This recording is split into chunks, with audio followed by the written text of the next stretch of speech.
ধূর্ত শেয়াল ও বোকা ছাগল। দৌড়ে পালাবার সময় এক শিয়াল না দেখতে পেয়ে এক পাথরের মধ্যে পড়ে গেল। বহু চেষ্টা করেও সে ভিতর থেকে উঠতেই পারল না।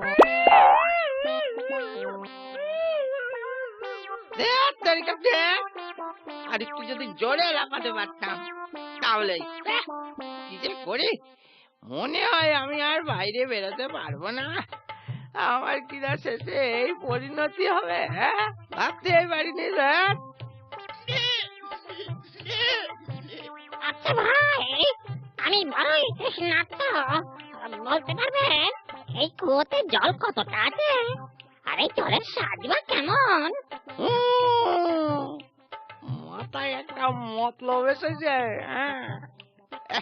ভাইয়া, এই কুয়োয় যা জল আছে তা তুমি 1 বছরেও পান করে শেষ করতে পারবে না।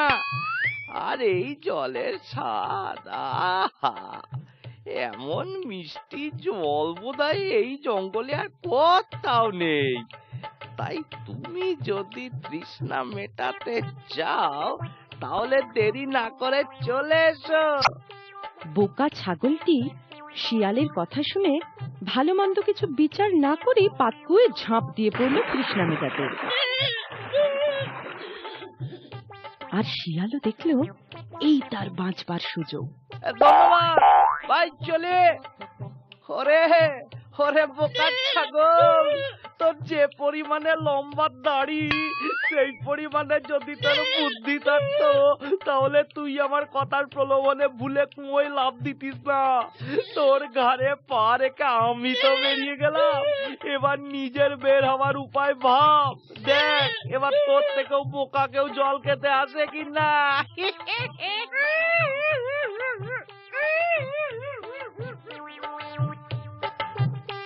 বুদ্ধি যার বল তার, নির্বুদ্ধিতাই কিন্তু বিপদের একমাত্র কারণ।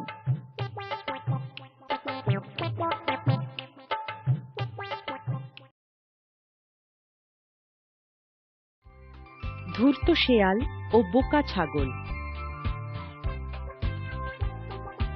দৌড়ে পালাবার সময় এক শিয়াল না দেখতে পেয়ে এক পাথরের মধ্যে পড়ে গেল। বহু চেষ্টা করেও সে ভিতর থেকে উঠতেই পারল না।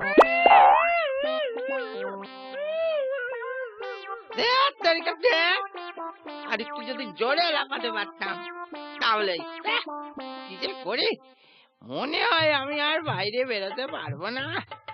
আমার কিনা শেষে এই পরিণতি হবে, ভাবতেই পারিনি।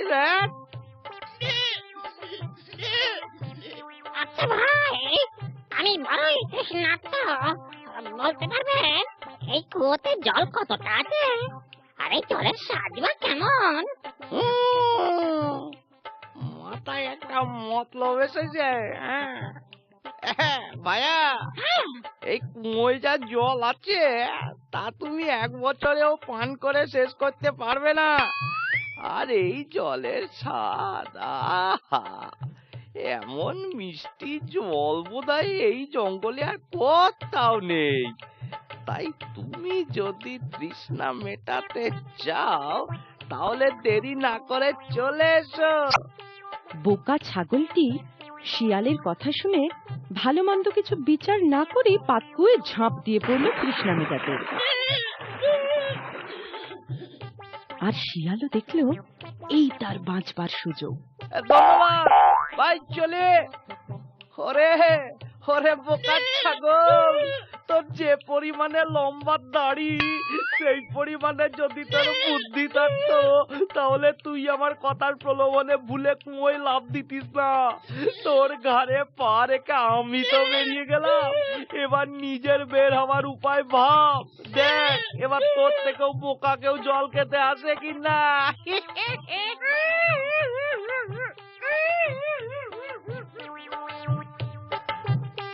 বুদ্ধি যার বল তার, নির্বুদ্ধিতাই কিন্তু বিপদের একমাত্র কারণ।